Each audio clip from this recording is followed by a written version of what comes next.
This is an RNZ podcast. They say it takes a village to raise a child. I'm Kathryn Ryan, and here we draw on my conversations with experts on 9 to Noon to help you navigate family life. How does the brain heal from trauma? What does the latest research on neuroplasticity tell us about how it happens? Our guest is the educator and parenting commentator Nathan Wallis, founder of X Factor Education. He is in the Christchurch studio. Nathan, kia ora. Kia ora, Kathryn. How are you? Merry Christmas. Really well. Same to you. Thanks. Aren't we all just hanging out for that one? Yeah, I'm loving it. Yeah. I've got a 4-year-old and a 6-year-old grandchild this year for Christmas, so, they still believe in Santa, so I can't wait. Best fun of all. All right. Look, the brain, as we know, is a remarkable organ. We've learnt more and more about neuroplasticity when it comes to overcoming physical traumas like stroke, for example. Mm-hmm. But how does emotional trauma physically affect the brain? Well, it has a big physical impact. I mean, when we look at neuroplasticity, it's all good news, really, Kathryn. All the new research is telling us that neuroplasticity is more and more common than we thought. We've always known that you had a degree of neuroplasticity because if someone has a stroke and loses language, they can still learn to talk again. But we thought you had to only have extreme conditions like brain trauma, like a stroke, before you had neuroplasticity. Whereas now we know it's really natural and common. So in answer to your question, in the same way that we can heal the brain quite easily, the brain also, unfortunately, responds to that emotional trauma physically. So the structure of your brain is always adapting to the environment to respond to the environment. So if there's a trauma, we see things like your amygdala, the emotional part of your brain, can grow larger. Especially our repeated trauma, something you're exposed to over and over again. But even if the trauma's large enough, a single trauma at at the right age can cause that amygdala to grow. We see that, and that's your anger centre, if you like, your emotional centre. So the stronger your emotions are, the less access you've got to your rational, logical brain. And it's really that rational, logical brain that is the path to healing. So it's the frontal cortex, it's the most recently evolved part of your brain. And when we're talking about healing from emotional trauma, healing from any sort of trauma, we're really talking about trying to bring that frontal cortex online. That's the brain that controls your emotions, has higher intelligence, sees things from other people's point of view. It's really your wellness brain is up there. It's about bringing that online. So this is the emergency brain, if you like, the at-risk, I'm at-risk part of the brain That's right. Physically grows in size. Yeah, it's like the car alarm in the brain, if you like. It's the going bleep, bleep, bleep, danger, danger, danger, Will Smith. It's and when that amygdala, the larger that is, the less access you tend to have to your frontal cortex. What's the kind of trauma that will lead to this? It's pretty much anything that causes great stress or prolonged stress? What kinds of things? So much of it's tied up with developmental stage too. Like the younger you are, the more neuroplasticity you've got, so the more impact that trauma's going to have. So the type of trauma that can impact the brain, neglect we talk about as the mother of trauma because it actually has the biggest physical impact. If you think about a child being, horrific sort of abuse, being beaten, that doesn't actually do as much damage to the brain as being completely neglected and locked in a cupboard. Because even if you're being abused, your brain has to react and it has to respond. So it is therefore, it's a negative reaction and a negative response, but at least your brain is responding. Whereas when you're neglected, there's just no stimulus from the environment, there is no brain response, so it really inhibits the growth of your brain more than physical abuse. So there's the amygdala impact, but then is there other underdeveloped parts of the brain, particularly where there is a lack, where there is neglect or a lack of interaction, a lack of bonding with a primary caregiver, attachment, all these sorts of things. Again, we think of them as behavioural consequences, but there's actually a physiological consequence. Yeah, I think that's what neuroscience really helps to enlighten us about that stuff, that there is a physical response, and it helps us to see that it is just the brain's adaptation to the environment. The brain's adapting to that particular trauma, and it probably responds quite well to that trauma, but then it takes that same brain pattern to the rest of life and is dysfunctional. So when I say the amygdala is impacted, the whole brain is impacted, like you're saying. It's really just the amygdala is the really obvious one. If you've got quite a different brain scan for a traumatised person because they tend to stay in their lower brain, and that's where your survival brain is. You can, for the sake of simplicity, you can sort of divide the brain into two key areas. One half is survival, and then the other half is all of this optional well-being stuff. And basically they work like they're on a set of scales. So if we want your optimal well-being brain to be all up and active, then we need your survival brain to be down and nice and calm.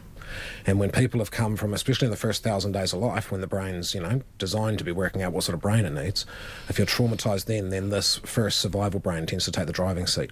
So we don't see all the physical structures in the frontal cortex, empathy, the ability to control emotions, to understand consequences, to set goals, all the really good stuff that's going to make you a nice, socially functioning person doesn't come online. But the good news is, like I said at the start about neuroplasticity, that now we know it can be brought online. It's never ever too late. Basically, if you've got a beating heart, then your brain has some neuroplasticity, so it can be healed. We can bring those things back online. It's just it takes some work. When we talk about it, are we talking, when we were thinking of the physical effects like stroke, it was often that another part of the brain might step up actually and start doing a job it's not trained to do. Yep. Is that the case also with the trauma, or can you train and build muscle in the part of the brain that's neglected, or as you say, tone down or even shrink in size the amygdala that's over dominating? What physiologically are we talking about?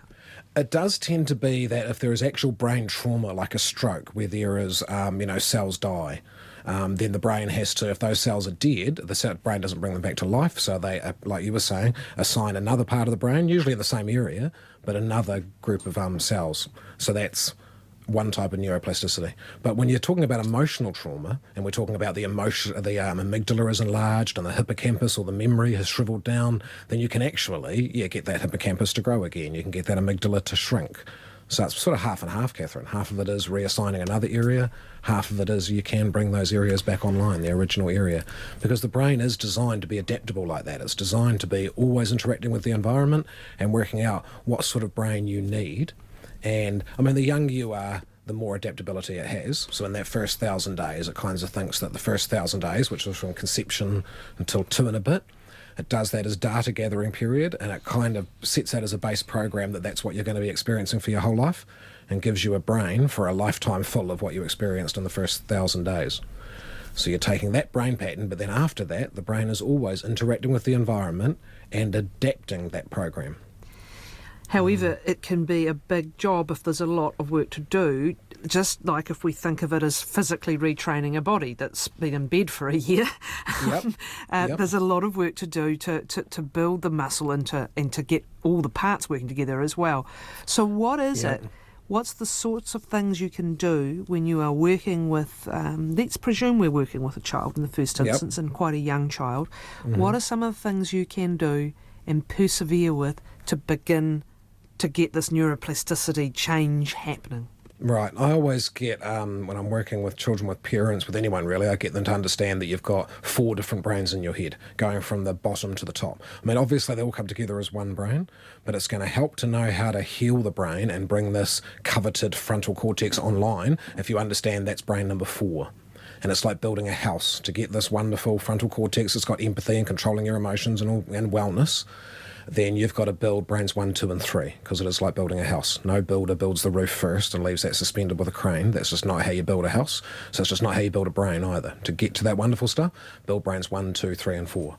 So brain 1 is survival, brain 2 is movement, brain 3 is emotion, and then brain 4 is this rational thinking and learning brain. So to understand that if brain number 1, the survival brain, is aroused and active, and fight, flight or freeze is active, then like the scales I referred to before, if brain 1 and brain 4 are on scales, if brain 1's active, you're not going to get brain 4. So first of all, when we're healing trauma, one of the first things we've got to do is calm what a trauma expert calls the HPA axis, the hypothalamus, pituitary, adrenal glands. It's like the highway of stress in the body. You have to calm that down. Now that can actually be dead simple. We talked about how there's a lot of work in healing from trauma, but actually this part can be incredibly simple. Controlled breathing will just physiologically calm that down. So you breathe in on the count of 6, and you breathe out on the count of 6, and you breathe in on the count of 6, and you breathe out on the count of 6. You do that for 2 minutes, and that will override the stress response system in the body. It will physiologically calm you down, it will calm your breathing, calm your heart rate, and it gives that frontal cortex a chance to come online. So that could be brain number 1, calm that survival response. Brain number 2 is the movement brain. So I think most people are aware about the role of exercise and well-being. The exercise releases endorphins, and endorphins are like the neurochemicals in your brain that allow for neuroplasticity. The more endorphins you've got, the more neuroplasticity you've got. So exercise is one of those things that we can see really clearly, releases endorphins into your brain and gives you the good physical conditions for neuroplasticity and for changing and healing the brain. And it doesn't have to be being a whole gym bod and, going to the gym for 2 hours a day. The literature's actually now using this term, the letterbox effect, whereby just walking to the letterbox to check the mail and walking back again releases enough endorphins in your brain to have to bring about a little bit of a change. Brain number 2, you could say we need exercise. Brain number 3 and brain number 4 is where it gets more complicated, because now you're into the emotional brain. Brain number 3 needs that emotional nurturing. We basically need to calm those emotions. The amygdala that we talked about before, the amygdala is like the bridge between that survival brain number 1, and your emotional brain, because they're clearly connected. It's when your emotions go, I'm scared, that your survival brain triggers that HPA axis. So for brain number 3, it's really about calming your emotions. A lot of that self-care, that can be as simple as making sure that you do the things that look after yourself. Like if you de-stress by having a bath, then make sure you prioritise having a bath. And then brain number 4, this frontal cortex, once you've done brains 1, 2 and 3, it's going to be much easier to access brain number 4. And then brain number 4, a lot of that in healing from trauma is actually about the self-talk. Everyone's got that voice inside their head. And so a lot of therapy and training and healing someone from trauma is about retraining that self-talk so that it's positive. Interesting email to that effect. I healed my brain from emotional trauma by faking it until I made it. I never turned down a social invitation and always turned out with my happy face on. Same with work. I allowed myself to crumple outside of such situations until one day I didn't need to anymore. I love that. There's different ways of coming at things sometimes. If there's an underlying issue that needs counselling, get counselling. But I love this point that if whatever we keep telling ourselves, whatever we keep doing, determinedly doing and believing, over time we come to believe. And that can be negative and it can be positive. That's absolutely true. That's the whole sort of basis of cognitive behavioural therapy. It is sort of, it's coming at it from different angles. We can go to the heart of the problem and unwrap your childhood and you talk about your narrative, or we can just go at it from the surface like that and calm it down from the surface. Or even do a bit of both. Different things in different situations. Yep. Another emailer here. Any suggestion for dealing with hypervigilance of thinking? I'm recovering from derealisation, depersonalisation disorder, which has been extremely traumatic. I've had to constantly direct my mind to other things to recover, but the process of doing this has made me hypervigilant. Thanks for any suggestions. Okay, yeah. I think first of all was make sure that your basic stuff like circadian rhythm, your sleep cycle and your eating cycle are, stable. That if you've got an irregular circadian rhythm and you're sometimes getting 6 hours sleep, sometimes getting 2, then getting 16 hours sleep, that's a recipe for, a mental illness. So make sure the basics are covered, like circadian rhythm and your eating stuff. Then I see it as a left brain, right brain thing. When you're overthinking, that's the left frontal cortex. In fact, in the neuroscience literature, we talk about how depression or anxiety is the inability to turn off the problem-solving functions of the left prefrontal cortex. So it's good that you've got this problem-solving function. When you can't balance your checkbook, it keeps going in the back of your mind, and 3 hours later you go, oh, Starbucks, that's right, I brought that coffee, that's where that $4 went, and you've solved the problem. But if you can't turn that part of your brain off, and it's a problem that you can't solve, someone's died, or there's a problem that you can't solve, and your brain keeps trying to solve that problem, that's an inability to turn off that problem-solving function. That leads to depression. So what you can do are things to calm that left brain. The things that the literature talk about is meditative stuff like yoga. You've got this high way of stress in your body. I talked about the HPA axis, but there's this thing called the vagus nerve, and how good your vagal tone is how well you calm down. So if you've got good vagal tone, you can probably, it's effective to turn off that thinking. If you don't have good vagal tone, that thinking keeps going. So the thing that improves the vagal tone is yoga. So the practice of yoga can directly counteract that ability to overthink. Sometimes it's just a biological thing too. You've got neurotransmitters. So a lot of people with anxiety, because that inability to turn off that problem-solving function can be anxiety, are very low in GABA. So you sort of got 4 basic neurotransmitters going through your system. Most people wear serotonin that regulates your mood, and then dopamine is like the reward system. And then there's one that stimulates your thinking and your higher intellect called, we'll just call it ACE, because it's a big scientific word, but it starts with ACE. And then GABA is like the brakes on all of those things. So if we don't have anxiety and I go to bed and I'm high in ACE and I'm thinking, but then I go, all right, time to go to sleep, my brain releases GABA, and that is like the brakes on that. And so then I can go to sleep. Whereas if you're low in GABA, your brain doesn't release that, so you're just high in ACE, so you just keep thinking, and can't fall asleep. So there are things that you can do to lift the amount of GABA. You know, there's a certain tea that you can drink. If people are interested in that, just go online. There's a free online test that checks your levels of neurotransmitters by asking you about 80 true-false questions. It's called the Braverman test, Braverman, Braverman test. You just go online, it's free, answer all these questions, and it'll give you a readout at the end telling you approximately what level those 4 neurotransmitters are in your system. And because it's quite asked lots of questions, it's actually more accurate than if you went and had a blood test done at the lab. But it'll give you an idea. It's an incredible piece of equipment between our ears, and it's good to know there are physical things we can do, many physical things we can do to help. We can come at this so many ways. Absolutely. I do recall one other point I just want to make before we wrap up, because I remember this being especially important when we were talking about people caring for traumatised children, and particularly children who'd had neglect during those first 3 years. Mm-hmm. You talked about the movement brain and the rocking. I mean, this is what parents instinctively do with babies, but I remember you saying at the time that even if a child is older, you need to go back and go through the process of what ought to have happened in those young years. Absolutely. If you're talking about neglect in that first 1,000 days, that's when the brain was building itself. So yes, you can fix that, but you don't just go straight, you have to go and rebuild those. So if I adopt a 7-year-old from Russia, I don't treat him as a 7-year-old if he spent 7 years lying in a cot, having his nappy changed, being looked after by a roster rather than a person. I have to treat him as, even though he's 7 chronologically, I have to treat him developmentally like he's 0. So I have to attach first, even before we worry about that rocking and that movement. Number one is attachment, the dyadic relationship. I've got to fall in love with him and get him to fall in love with me. You don't get your newborn baby home from the hospital and go, right, here's the rules, here's the boundaries, here's the consequences if you break those boundaries. So you can't do that to the 7-year-old either. If he's, hasn't had brains 1, 2 and 3 built. You built brain number 1 by just loving your baby and getting him to fall in love with you. And then you built brain number 2 with things like rocking the baby. People aren't aware that they're putting in a rhythmic pattern to their baby's brain when they're rocking them and when they're winding them. But have you ever seen anyone do that arrhythmically? No, patting the back, all of that stuff, rubbing your back. It's all just putting in rhythmic patterns. So with that 7-year-old we've adopted, we need to do the same thing for him.